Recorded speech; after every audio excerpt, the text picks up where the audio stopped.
বাবা, একবার চোখ খোলেন বাবা। কে রে বৎস, তুই আমার ধ্যান ভঙ্গ করলি? আমি আন্তরিকভাবে দুঃখিত বাবা, বিপদে পড়ে আপনার কাছে আসছি বাবা। তুই জায়গা মতো এসেছিস, আমার কোনো ব্যর্থতার ইতিহাস নেই। আমি হচ্ছি কামরূপ কামুক্কা ফেরত সিদ্ধি বাবা।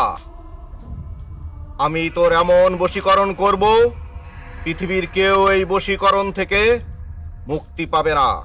তা বল, তুই কি উদ্দেশ্য আমার কাছে এসেছিস? বাবা, একটা মেয়েকে বাবা। হ্যাঁ, একটা মেয়েকে বশীকরণ করতে হবে। আমি আমার অন্তর্চক্ষু দিয়ে আমি সব দেখতে পাচ্ছি। বাবা, কিন্তু ওই মেয়ে তো আমাকে দেখতে পারে না বাবা। দেখলেই সাপের মতো ফোঁস করে ওঠে।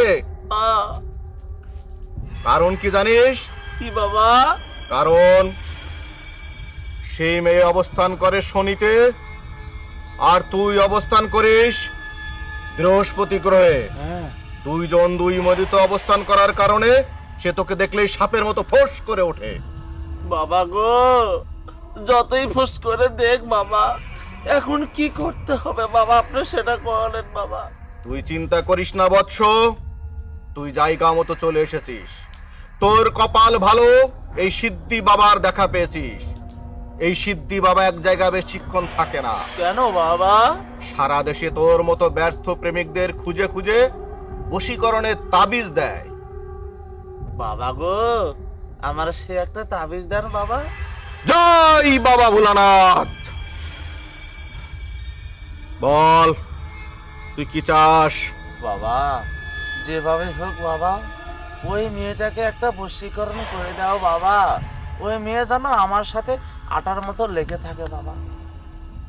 তার জন্য যে তোকে পূজা দিতে হবে, তার জন্য অনেক টাকা লাগবে। কত টাকা বাবা?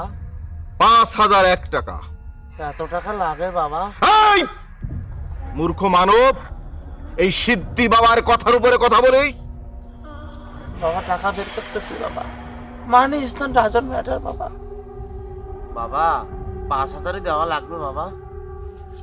জয় বাবা ভোলানাথ। এই সিদ্ধি বাবা যা বলে একবার বলে, ওহে বৎস, তোর যদি বশীকরণ তাবিজ লাগে তাহলে তুই আমাকে ৫,০০০ টাকা দিবি। এই যে ৫,০০০ টাকা হাদিয়া দিলাম বাবা। বৎস, বাবা, ওইখানে ৪,০০০ টাকা আছে, আর ১,০০০ টাকা তোর পকেটে রয়েছে। টাকাটা বের কর।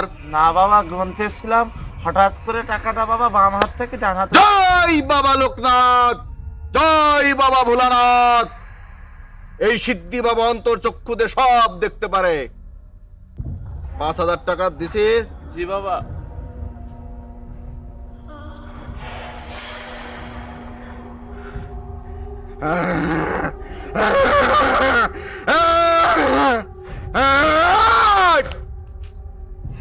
বৎস, দেখ, বাবা ভোলানাথের কাছ থেকে তোর জন্য বশীকরণ তাবিজ আনছি।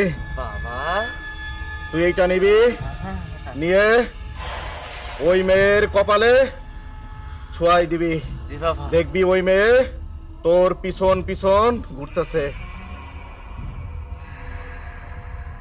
জয় বাবা ভোলানাথ, জয় বাবা ভোলানাথ।